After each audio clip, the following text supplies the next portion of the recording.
Ito yung lalo mas magpapalabas na sarap dito sa ating kilawin.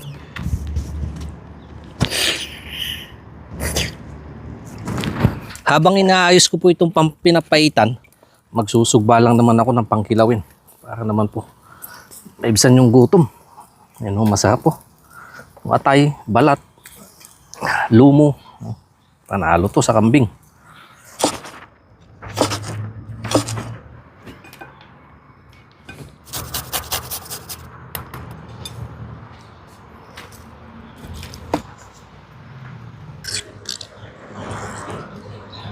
Sukang saging ho muna yung aking gagamitin. Mamaya na to. Kasi hihingi pa dyan yung aking mag-iina. Talagang ginutom po sa paglilinis. Ito yung lalo mas magpapalabas na sarap dito sa ating kilawin.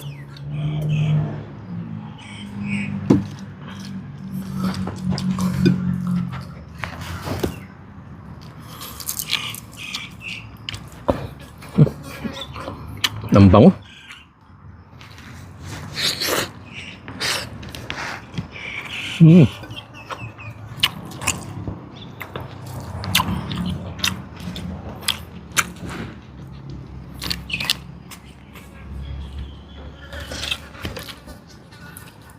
Alas 3 na din ho ng hapon.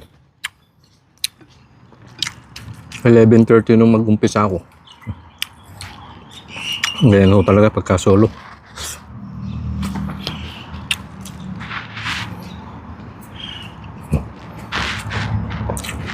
Yung kanyang balls.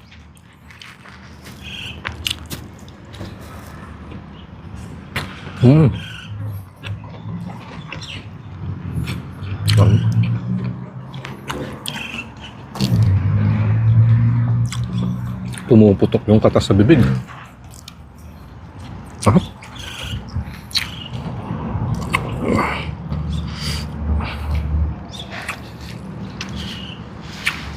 Yung pang pinapaitan.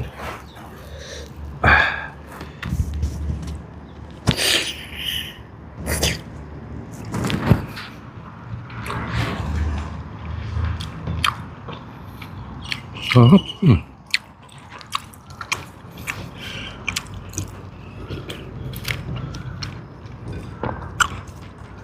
Maggatas-gatas po siya na may kaunting pait.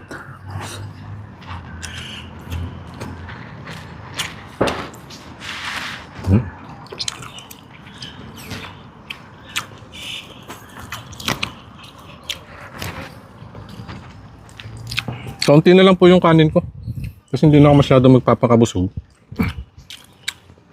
Maglilinis lang po ako ng katawan. Pwede na umpisahan. Sa mga nakakaintindi po dyan, papainit.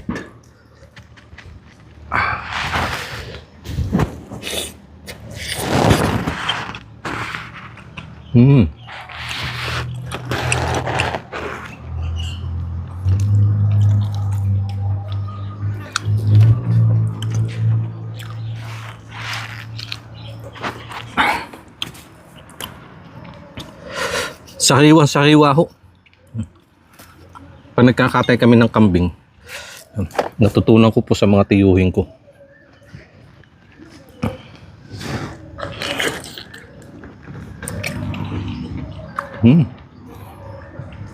Malambot.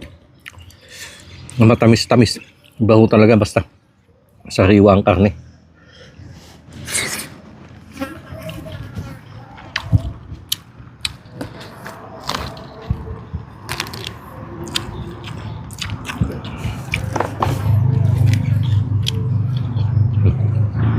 Ito pa ho yung isang balls niya. Sabihan na. Pampatibay din daw ng pagkalalaki. Oh. Sabi may kaunting tagay mamaya. Yari nito si Mrs. mamayang gabi. Kilaw po tayo ng kambing mga kanayom. Sakap.